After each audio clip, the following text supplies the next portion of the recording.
Hey, what's up, guys? Welcome back to Guys Match. This is Hunter, Steven, and Shane. Say what up, boys. Hey. Hey, what's up, nerds?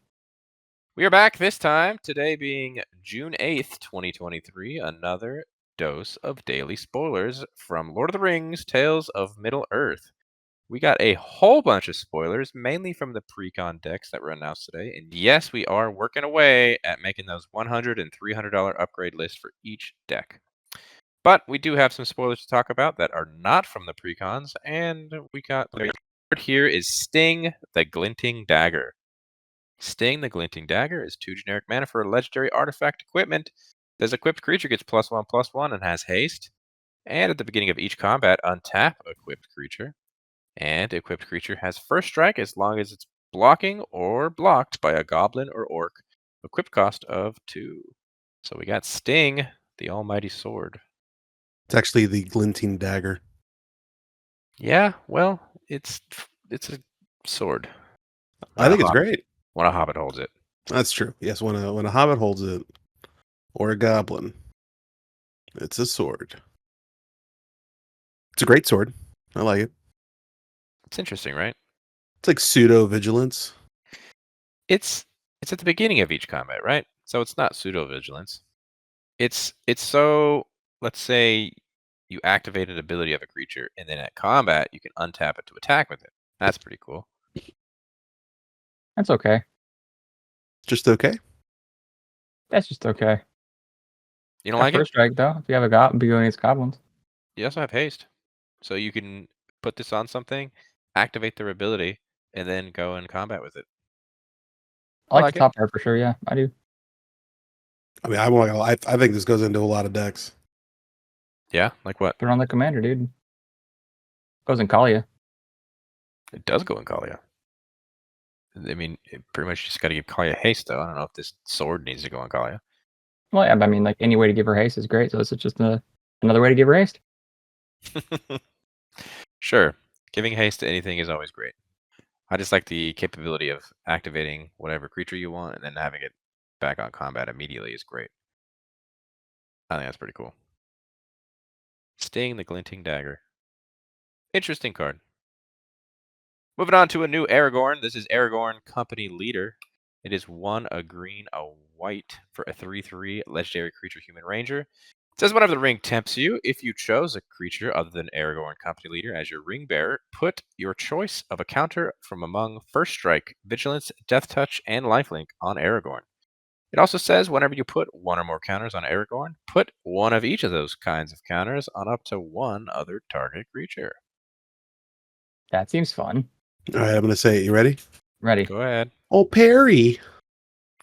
Perry the Pulverizer. You're stupid. That's my joke. That's why I said it. But even without Perry, this seems good, dude. Dishing out counters, throwing them around. I kind of like that, dude. You got to make the ring bearer someone else for him to do something, right? True, which is, I don't think, a bad thing. And then when he gets the stuff on him, then you could give the stuff to the ring bearer. Exactly. That's what I'm saying. I mean, yeah. Give something the ring. Yeah. This is all great, dude. Are you talking me in it or out of it?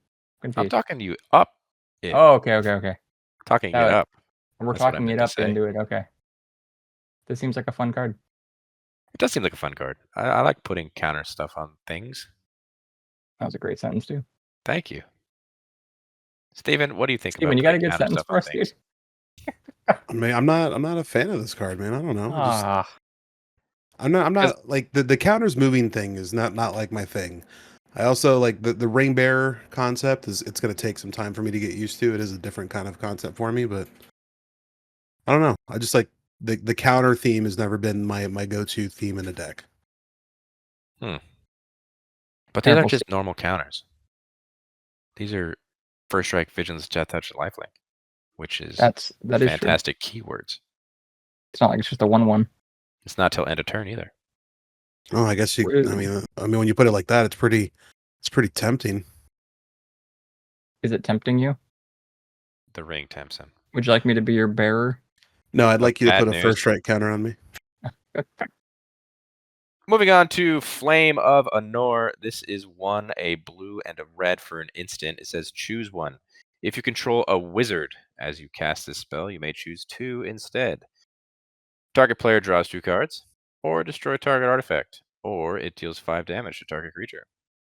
5 damage for 3 mana. Not bad. I love the fact that you can choose 2 of these modes, and all 3 of them are great. I was gonna say, it's kind of a bummer that it's like a command that you just have extra steps now. You have to have a wizard. Right. But the modes are good, yeah. So let's say you don't have a wizard. Is that still good? 3 mana. Let's do 1 at a time. 3 mana, draw 2 cards. Yes. That's pretty good. 3 mana to target artifact. Meh. Yeah, meh. Deal 5 damage to target creature. Yes. Yeah, I mean, yeah. Kind of like I think the top one is phenomenal. Yeah, drawing 2 cards for 3 mana is not bad. At all. No, not at all. Normally there's like a downside to it. Like, and then put 1 and discard 1 or something, you know? There's no downside. The destroying target artifact, I think, is just there just as like an extra safety valve. If you really needed it. But yeah, Flame of Anor, it seems decent. Is that Gandalf right there, dude? Gandalf and the Balrog, dude. Yeah, dude, he's going down.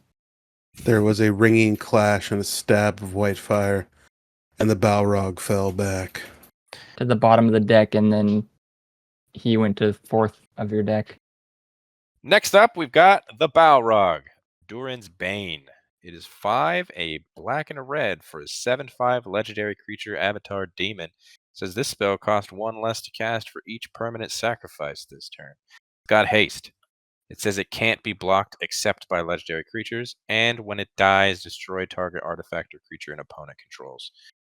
This is a lot better than the other Balrog we saw. I was gonna say, didn't we already see a Balrog?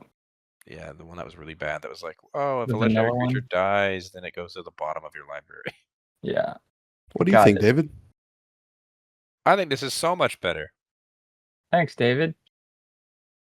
You want to know what I really like about this card? Sure. Tell me. Is that it has 5 toughness, and the instant we just talked about, Flame of Anor, deals 5 damage to target creature. It's crazy how that works out, dude. And it's Gandalf Mm-hmm. and the Balrog. Mm-hmm. It's just, It flavor. Makes sense. Once again, dude, they're knocking the flavor out of the park on this set. I think this card's really great. Yeah, I think this card's really great too. Sacrifice, it's Rakdos sacrifice things. It's an incredible thing. It's got haste too, so we can attack right away. Yeah, and if you're playing against like a go wide strategy, those little tokens aren't legendary. You're getting in for free. Yeah, I was gonna say at the best too, this costs 2 mana. That's amazing. Yeah. That, and I think it's not that one amazing ward cost that we saw where it says destroy, sacrifice target permanent or whatever. But yeah, there's like that one there's that one card where you can, have to pay a ward where it's sacrifice a permanent. This is kind of like pseudo ward that, when it dies, you destroy a target artifact or creature. It's nice. So you're saying you don't want to be blocking this? I don't think you want to block this at all. I mean, you might have to eventually, but I do like the fact that it's an artifact or a creature. So if your opponent doesn't have any creatures on the field, they still might have something. Mm-hmm. The retaliation is going to be real. If someone destroys this, you're going to be like, you destroyed my thing. I'm going to destroy your thing. Yeah. I'm dragging you down with my whip. Dragging you down. Everyone knows I would never retaliate.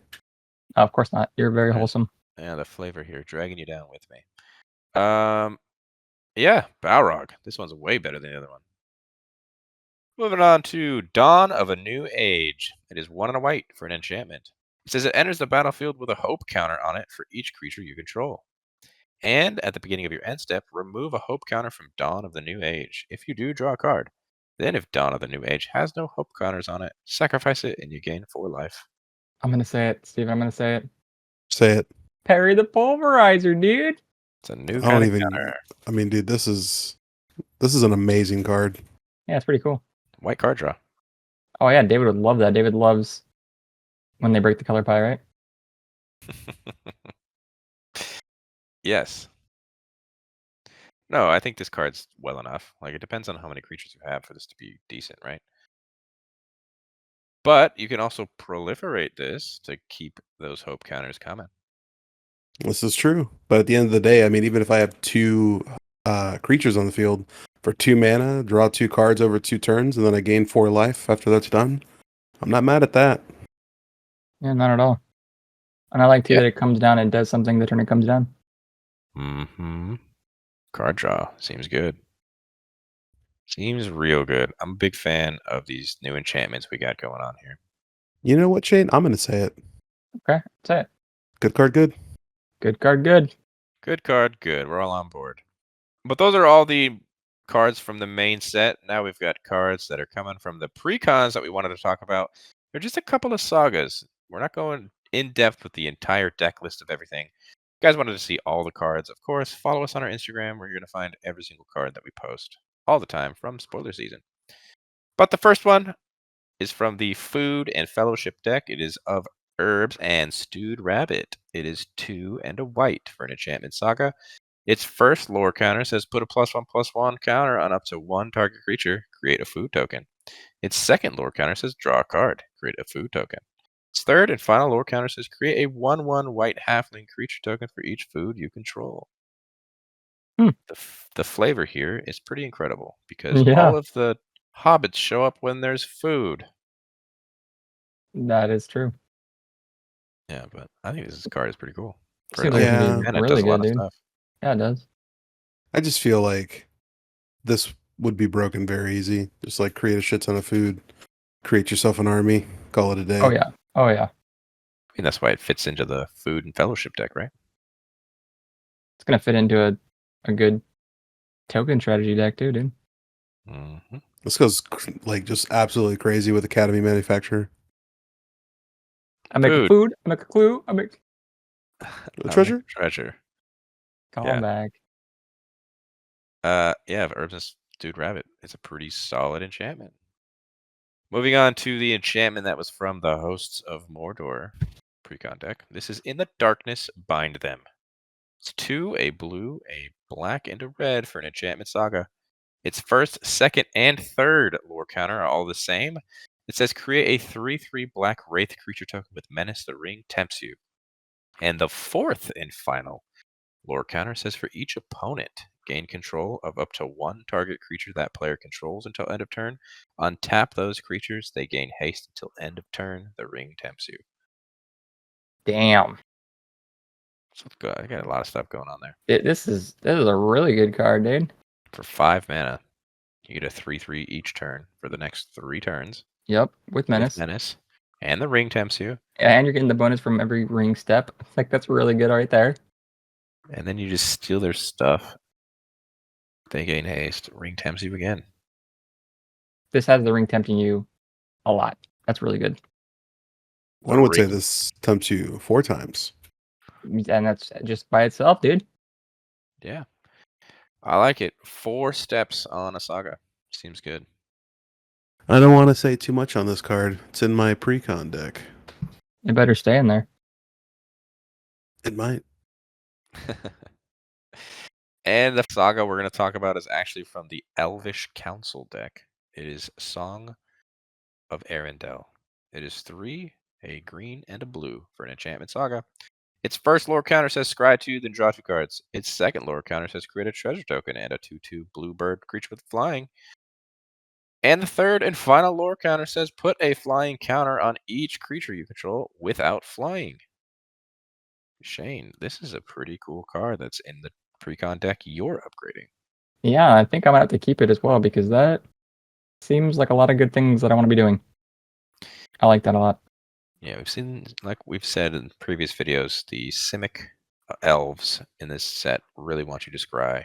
Yep. So scrying and drawing 2 cards is fantastic to get off the top. But just the added value of that final lore counter of just making everything flying seems pretty insane.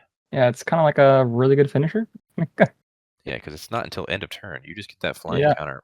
It's a flying counter, so it stays forever. Yep. So as long as I don't have a bunch of flyers, granted the middle one is going to create me a flyer.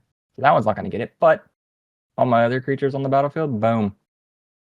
It's a great evasion. Great evasion. Steven, what do you think of this card? It's just Simic getting better.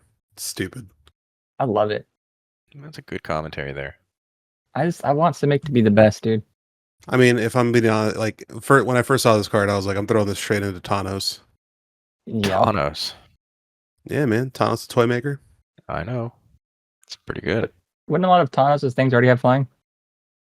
I mean, not the beasts. I guess you're right. And the final saga we're talking about is Oath of Eorl. It's 3, a red and a white. The first lore counter says create 2 1/1 white human soldier creature tokens. The second lore counter says create 2 2/2 red human knight creature tokens with trample and haste. And the third and final lore counter says put an indestructible counter on up to 1 target human. You become the monarch. This one is from the Riders of Rohan Precon deck that I am upgrading, and let me tell you, that's a pretty cool saga. You like it? Sure. I do like it. A little expensive, but yeah. 5 mana, create 2 1/1s, and then 2 Yeah. 2/2s, and then an indestructible counter, and then I get to become the monarch. It's a lot of value. 5 mana. It's kind of a bummer that only one creature human, or yeah, only one is gonna get the indestructible, but Make it my commander, dude. that's true. Yeah. I don't know. We're running human tribal in this deck. Seems good. You don't know, Any- Steven? You don't have anything to add there, Steven? I'm not a big fan. I just big don't fan? really. Just a pretty hefty cost for this card. Well, I think it's good, especially with my commander where it wants to see humans enter before combat. So that's going to trigger that. But that is going to do it for us today. I hope you guys liked this video. If you did, hit that like button, subscribe to the channel if you haven't done so already. Final day tomorrow for spoiler season. We're going to see the final dump. If you guys haven't followed us on our Instagram, go do that. Make sure you go and like some of the pictures that we post every day from spoiler season of the commons and uncommons, because we go through on the final day of spoiler season and we pick the top 3 most liked cards that we didn't actually talk about this whole spoiler season. And that's up to you guys. So go do that on our Instagram. You'll find that in the description down below. That's @GuysThatMagic. Also in the description, you'll find our Twitter and our TikTok, also @GuysThatMagic. Follow us on those as well. What was your favorite card today? Let us know in the comments down below. Shane, what was your favorite card? I'm gonna say Dawn of a New Age. It's a good card. White card draw. I like the draw. Steven, do you have a favorite? I certainly do, and I think I'm going to channel my inner David, and I'm gonna say he's with me on this, but I'm gonna say the Balrog, Durin's Bane. Very powerful card. I'm going to join you, Shane. My favorite card today was Dawn of a New Age. I think that's a really good enchantment. Hell yeah. Can fit in a lot of things, like a go wide strategy. Yeah. But that is going to do it. Until the next video, hope you guys have a great rest of your day. Peace. Bye. Bye.